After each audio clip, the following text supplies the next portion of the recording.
Comment s'affirmer sans violence avec son cheval? C'est ce qu'on va voir tout de suite dans Cowgirl Coach.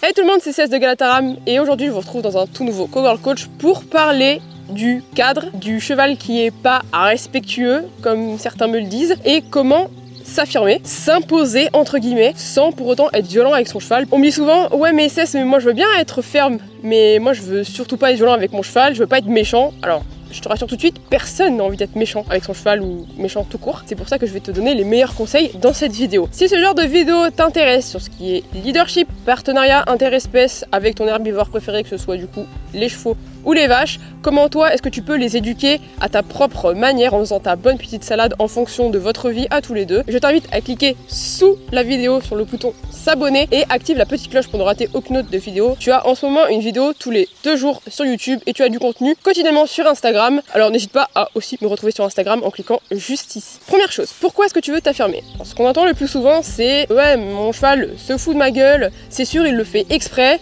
Alors déjà non, je pense que beaucoup de gens sont maintenant au courant, mais au cas où, je te fais une petite piqûre de rappel. J'en ai déjà parlé dans le Cowgirl Coach numéro 2 si tu veux approfondir, mais le cheval n'a pas du tout le même cerveau que nous. Il a justement pas d'ailleurs, de cortex préfrontal qui lui permet en fait d'analyser comme nous. Il a un cerveau reptilien, un instinct, un très gros cerveau instinctif et un cerveau limbique qui lui permet de gérer les émotions et la mémoire. Et c'est avec la mémoire justement qu'il va apprendre. C'est-à-dire que le cheval apprend par association de situation. C'est-à-dire qu'il essaye quelque chose, il va y avoir une réponse à ce qu'il a essayé, et en fonction de la réponse, si ça lui profite ou ça lui profite pas, il va recommencer. Donc en gros, quand je fais ça, il se passe ça, et c'est toujours comme ça, comme ça, comme ça. Au même titre que toi, tu n'as pas d'aile, donc tu ne peux pas voler, le cheval, il lui manque une partie du cerveau pour se foutre de ta gueule. Donc il n'est tout simplement pas capable de le faire, il n'est pas en mesure de le faire tout simplement. Par contre, si jamais tu as l'impression qu'il se fout de ta gueule ou qu'il fait exprès, c'est que toi, inconsciemment, tu as renforcé un comportement que tu ne voulais pas. Il est hyper important que tu remettes de la conscience sur toi, tes actions, tes comportements quand tu es en présence de ton cheval. Tout le temps, tout le temps, tout le temps. C'est-à-dire que dès que tu vas le voir auprès, jusqu'à ce que tu partes, jusqu'à ce que tu ne le vois plus, tu es 100% créateur des comportements de ton cheval. Quand tu es avec lui, inconsciemment, tu vas renforcer ou non des comportements que tu ne veux pas, ou que des fois tu veux, hein, des fois. Mais non, c'est pas une question de chance, c'est vraiment une question de ok, j'apporte moi une réponse, et si ça profite au cheval, il va recommencer. Ce que tu peux faire pour t'aider, c'est de verbaliser à voix haute quand tu renforces les comportements que tu veux avec ton cheval, et de potentiellement aussi verbaliser tes erreurs quand tu en fais. En ce qui concerne les renforcements, je te laisse aller regarder la vidéo Cowgirl Coach numéro 2 qui parle des renforcements et des punitions, je te la mets juste dans le petit, juste ici. Donc tu peux tout simplement verbaliser à voix haute, c'est bien d'avoir quelqu'un pour te corriger à ce moment-là aussi parce qu'on n'a pas forcément l'œil, et justement en parlant d'œil, tu peux aussi te filmer pour voir après les erreurs que tu fais. Le problème avec ça, c'est que tu vas le voir un peu trop tard, et du coup, si jamais tu as fait des erreurs, tu vas galérer à les rattraper avec ton cheval. Mais on fait tous des erreurs. C'est la vie, j'en fais aussi, tout le temps. C'est important de constamment se réajuster, constamment remettre de la conscience en fait sur nos actions, sur ce qu'on fait pas.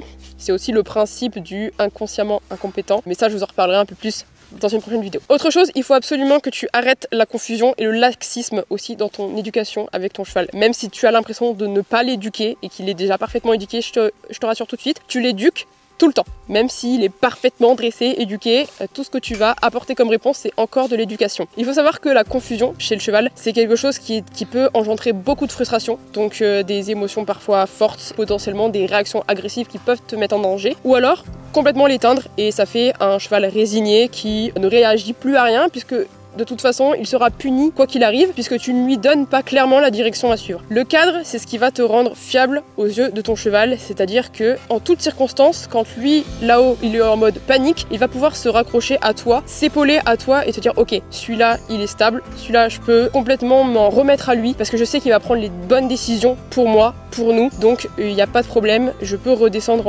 en émotion, il n'y a pas besoin de stresser. Et pour avoir ce cadre, pour obtenir en fait cette fiabilité aux yeux de ton cheval, il va falloir que tu définisses toi tes non négociables, c'est-à-dire Des non négociables, qu'est-ce que c'est? Je propose une action, je fais un geste, je donne un code, je fais quelque chose et le cheval doit y réagir tout le temps, tout le temps, tout le temps. Peu importe qu'il y ait le cheval du voisin qui arrive, s'il y a un pigeon qui s'envole, s'il y a une bombe, si c'est la crise, peu importe s'il y a un accident de la route, il doit y répondre. Si jamais tu es laxiste sur ce point-là en particulier, c'est là où tu vas perdre en fiabilité au jeu de ton cheval. C'est là où ton cheval il va se dire que il est pas capable de prendre des décisions à ma place, c'est moi qui dois les prendre. Je suis déjà un herbivore qui regarde un petit peu partout si jamais il n'y a pas quelque chose qui me saute dessus. Si en plus je dois prendre les décisions parce que j'ai un humain qui est pas capable de les prendre, là je vais être sous stress. Et le stress chez les animaux et chez les chevaux plus particulièrement, ça se manifeste pas forcément par de la peur, par de l'explosion. Ça peut être du stress après qui somatise. Je vais en reparler plus tard. Mais un animal qui ne peut pas compter sur toi, il va forcément avoir peur le plus souvent possible. Donc pose-toi 30 secondes et fais la liste de tes non négociables. Ça peut être tout simplement une pression du licol derrière la nuque, ça veut dire avance tes pieds. Voilà, c'est tout simple. Il n'y a pas besoin de code super élaboré. Non, ça peut être juste des actions toutes simples, mais qui vont faire la différence si jamais ton cheval panique, si jamais toi tu paniques aussi un petit peu de ton côté, s'il y a des codes pour s'accrocher. Il n'y a absolument aucune raison pour que ça se passe mal. J'ai aussi pas mal de personnes et des coachés qui me disent qu'ils ont du mal à aller jusqu'à la phase 4. Si tu ne sais pas ce que c'est que la phase 4, je t'invite à aller voir la vidéo que je t'ai mise dans le petit, parce que là je parle vraiment sur cette phase-là. La phase 4, c'est tout simplement une phase très claire. Et c'est-à-dire que déjà, elle ne doit pas exister tant qu'il n'y a pas des phases avant, donc des phases de pression, des phases de code, des phases de demande. C'est-à-dire que c'est vraiment la dernière phase qui va engendrer le comportement que tu souhaites chez ton cheval. Ça va l'engendrer, quoi qu'il arrive. Donc oui, le plus souvent, c'est engendrer de force. Mais engendrer de force, ça peut juste être une pression un peu plus forte sur la nuque. C'est pas forcément des choses extraordinaires et c'est pas non plus casser la gueule de son cheval. Non, ça, on ne fait pas, hein, s'il vous plaît. Un peu de bon sens. La phase 4, elle a juste pour but de dire à ton cheval, ok, c'est ça que je t'avais demandé les phases d'avant. C'est-à-dire que bon, ça peut être la phase 4, et ça peut être aussi la phase 10, hein, si vous voulez, mais c'est la phase ultime que tu dois faire une seule et unique fois pour dire à ton cheval, c'est ça que je t'avais demandé avant. Du coup, maintenant, c'est clair pour toi, tu vas forcément répondre avant. Il faut vraiment oser y aller à cette phase. Après, il y a beaucoup de personnes qui n'osent pas forcément aller jusqu'au bout. Ça peut se comprendre dans ces cas-là. Si toi, tu n'arrives pas à y aller, à oser, si tu as peur de mal faire, c'est pas grave. T'as peur, mais fais-toi entourer de quelqu'un qui, lui, va pouvoir te dire, ok, va jusqu'au bout. Quelqu'un qui va pouvoir t'encourager ou quelqu'un qui va pouvoir te montrer sur place. Parce qu'il vaut mieux une phase 4 qui est très bien faite, de manière à ce que ce soit le plus clair pour le cheval, plutôt qu'une phase 4 où le cheval, il va se sentir complètement agressé et il va absolument pas comprendre. Et ça, c'est le pire. C'est là où tu vas te faire potentiellement attaquer ou alors tu vas désensibiliser ton cheval et c'est pas du tout ce que je te souhaite. Et dernière chose, fixer un cadre, être ferme, ça veut pas dire être un tyran. Donc en fait, tu peux complètement le faire en souriant, en encourageant ton cheval, en lui parlant, en l'encourageant. On n'est pas là pour mettre d'émotions négatives. Encore une fois, les émotions négatives de l'humain, elles viennent parce que on met tout de suite une notion d'identité sur les comportements de notre cheval. C'est complètement normal, c'est quelque chose à déconstruire en fait et à casser dans notre schéma de l'ego. Mais en fait, ce que le cheval reproduit comme comportement, ça ne définit pas qui tu es, ça veut pas dire que tu es une mauvaise personne ou une bonne personne, ça veut tout simplement dire que tu as fait les choses de manière à ce que le cheval comprenne ou t'as fait les choses de manière à ce que le cheval comprenne pas. Ou alors, t'as fait des choses inconsciemment qui profitent au cheval, mais pas à toi. Et l'inverse est possible. Les comportements de ton cheval, ils remettent en question ce que tu as fait à un moment T, mais ils remettent absolument pas en question ce que tu es. Ça sert strictement à rien de s'énerver. Par contre, si jamais t'as de la colère, si jamais tu montes et tu t'énerves, t'as complètement le droit de la laisser sortir. D'ailleurs, c'est même très très conseillé. Enfin, je t'oblige à la sortir, mais pas en présence de ton cheval. Va prendre 5 minutes, va crier un bon coup, pleure, exprime des émotions, franchement, t'as le droit. Et après, reviens avec ton cheval, souffle un bon coup, et je lui dis, ok, c'est un cheval, tout va bien, il réagit comme ça parce qu'il apprend de telle manière. Moi, j'apprends pas du tout comme ça, mais il va falloir que je fasse avec parce que c'est à moi de m'adapter à mon animal. On n'oublie pas de sourire jusqu'aux oreilles, même si le cheval te saoule, tu peux lui dire « Et tu me saoules, cheval !» Maintenant, pour fixer un cadre et pour que ton cheval respecte ta bulle et respecte ton énergie de leader, il va falloir que tu prennes une posture de leader et il va falloir aussi que tu corriges certains gestes que tu vas voir tout de suite dans les prochains exercices. Maintenant, tout de suite, que je vais te montrer. Première chose, pour t'affirmer, avec le sourire, n'oublie pas, tiens-toi droit, pas avachi, pas comme ça, et surtout, ancre bien tes pieds. Les exercices d'ancrage, pour ça, c'est très très important. Si tu veux, tu peux même faire une méditation d'ancrage juste avant. Donc vraiment, ancre bien tes pieds dans le sol. Si ton cheval te colle un petit peu, qu'il essaye de machiner, ben respire, fais... Voilà, fais de la place, fais de la place. Bon là, Zaza est bien positionné et tout, mais si jamais ton cheval est trop près de toi, ça va le surprendre, le fait que tu prennes ta place comme ça. Voilà. Vraiment, ouvre ta bulle. Ah c'est bien.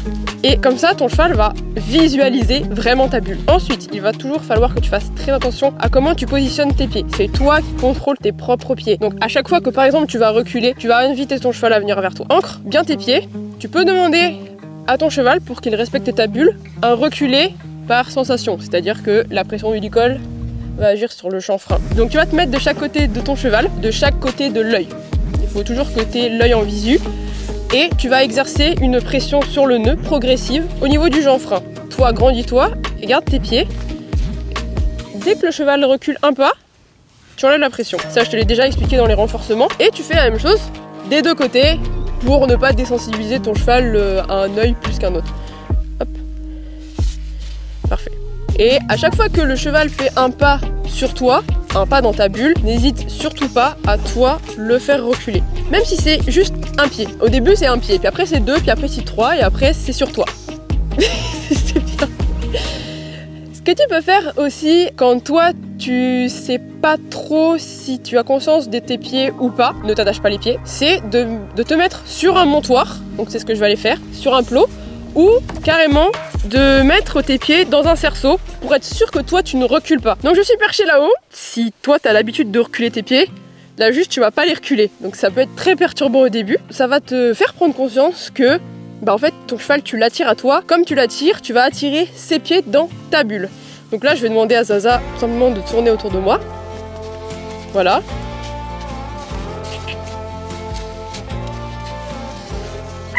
J'ai vraiment pas envie de bouger, t'es très très gentil. C'est bien. Et là c'est plus dur quand c'est comme ça. Change de sens.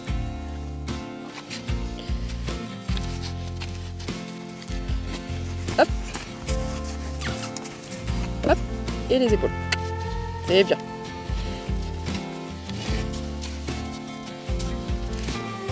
Hop. Voilà, je fais pas forcément d'explication, genre juste je fais. Petite flexion, petite flexion. Petit grattage, petit bonbon, petit bonbon. Mais oui. Oh, trop bien. T'es trop fort, mec. Le but, ça dépend où tu en es avec ton cheval. Là, le but de cet exercice-là, c'est plutôt que toi, tu te rendes compte que inconsciemment, tu bouges tes pieds, ou en tout cas, c'est le cheval qui contrôle tes pieds, et que toi, tu t'en rends juste pas compte, et en fait, tu l'invites constamment dans ta bulle. Donc c'est pour ça que tu dois faire super attention. Si cette vidéo t'a plu et si elle t'a aidé, n'hésite surtout pas à laisser un petit commentaire et à laisser un petit like sous cette vidéo. N'hésite pas à partager cette vidéo à quelqu'un qui se fait un peu marcher sur les pieds par son cheval. Et si toi aussi tu veux te faire accompagner dans ta posture de leader, à t'aider à t'affirmer sans violence et à créer la vie et la relation idéale sur mesure pour toi et ton cheval, les portes de la Cowgirl Coach Division ouvrent le mois prochain. Les sélections vont démarrer. N'hésite surtout pas à t'abonner à Instagram et YouTube pour ne rater aucune mise à jour à propos du programme qui va sortir. Et moi je te dis à la prochaine!